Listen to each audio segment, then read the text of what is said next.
My name is Claire, and 3 months ago, I graduated with my nursing degree after 5 years of double shifts at a diner, 2 scholarships I fought for, and one grandmother who believed in me when nobody else did. Grandma Ruth wasn't rich. She lived in a small house on Maple Street with a garden she loved more than her own knees could handle, and every birthday, every Christmas, she'd slip me an envelope with a little cash and a note that said, "For your future, baby girl." When I told her I got into nursing school, she cried harder than I did. And when I finally walked across that stage, she was in the front row, sobbing into a tissue, clapping so hard her hands turned pink.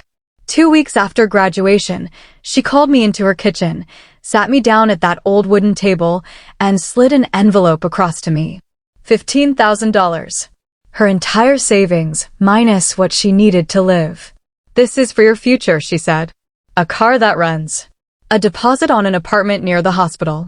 Whatever you need to start your life right." I told her I couldn't take it. She told me she'd fought me on plenty of things over the years, but not this one. I cried in her driveway for 20 minutes before I could drive home. I deposited that check into a new savings account I opened just for it. I didn't touch a cent. I was planning, carefully, quietly, the way Grandma raised me to do everything. And then, 6 weeks later, my sister Danielle called me in a panic.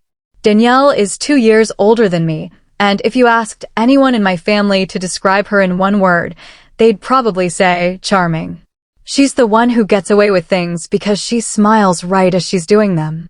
She'd been living with her boyfriend Marcus for a year, and apparently, they'd fallen behind on rent. 3 months behind. She was crying on the phone, telling me they were about to be evicted, that Marcus's hours got cut, that she didn't know who else to call. She said Mom and Dad didn't have it, that Mom was already stressed about Dad's blood pressure, and she didn't want to add to it. She asked to borrow $4,000.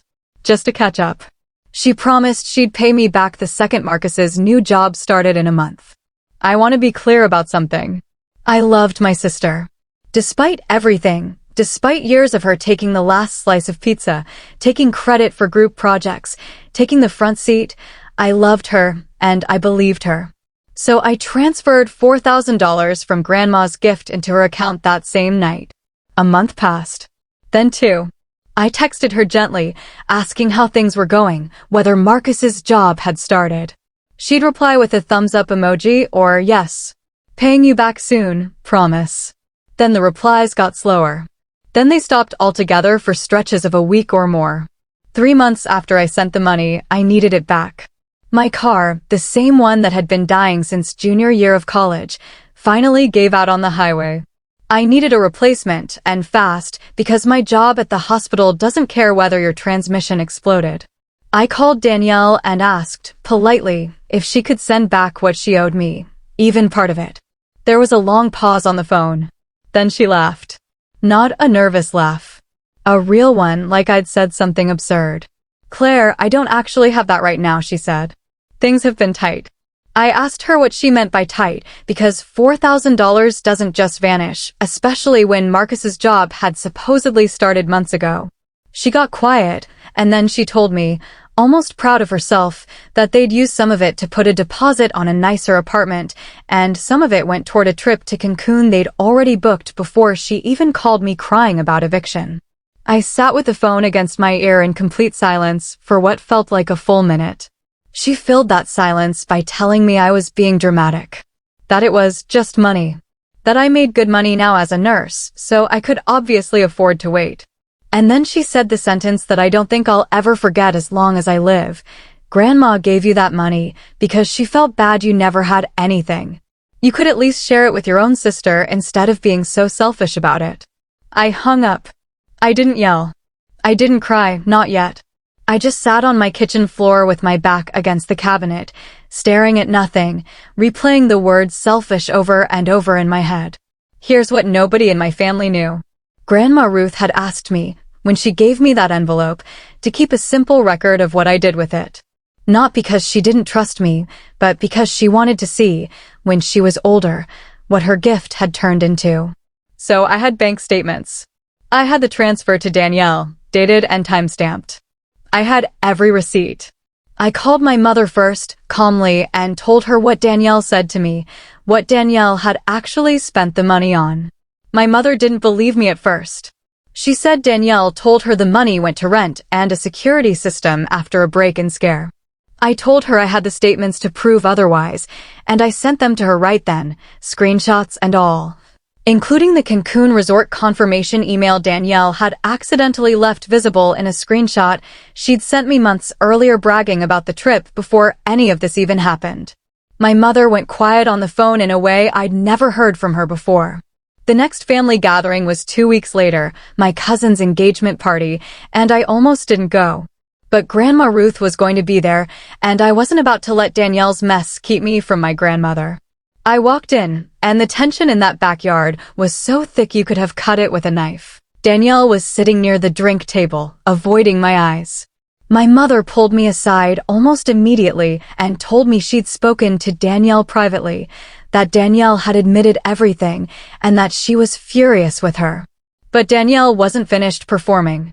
About an hour in, after a couple of glasses of wine, she stood up in front of nearly 20 relatives and said, loudly enough for everyone to hear, that she was tired of being treated like the family villain over some money.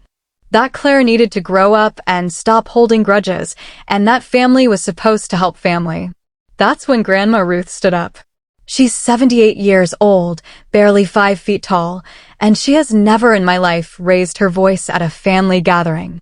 But she walked slowly, cane tapping against the patio stones, right up to where Danielle was standing, and she looked her directly in the eyes. I worked 41 years cleaning other people's houses to save that money, she said. I gave it to Claire because she earned it with her own hands, her own sleep, her own sacrifice. Not because I felt sorry for her.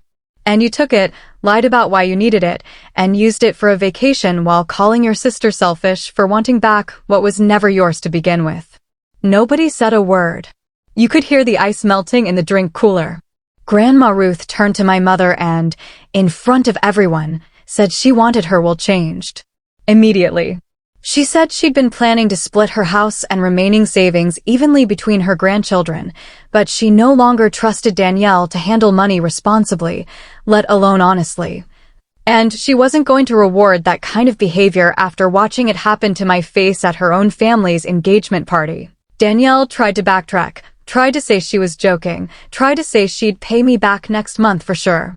Grandma just shook her head and said the only thing she wanted from Danielle right now was my $4,000 in full within 30 days. Or she'd be having a very different conversation with a lawyer about the loan Danielle had also asked her for last year that was never repaid either, something I hadn't even known about until that moment. The party ended early. Danielle left in tears, though I noticed they came only after Grandma spoke, not once during my own quiet hurt over the past 3 months. It's been 6 weeks now. Danielle paid me back the full $4,000 in installments, clearly under pressure from our parents rather than out of any real remorse. She hasn't apologized to me directly, not really, just a text that said, "Hope we're good now," with no acknowledgement of what she actually did or said. I haven't responded yet. I'm not sure I owe her a response. Grandma Ruth still hasn't changed her will back. She told me, privately, over tea in her kitchen last week, that trust isn't something you get to demand back the moment consequences show up. She said she raised 2 granddaughters to be decent people, and only one of them turned out that way, and she wasn't going to pretend otherwise just to keep the peace at holiday dinners. I used to think family meant giving people endless chances no matter what they did to you. I'm starting to understand that it actually means being honest about who deserves your trust and who has to earn it back.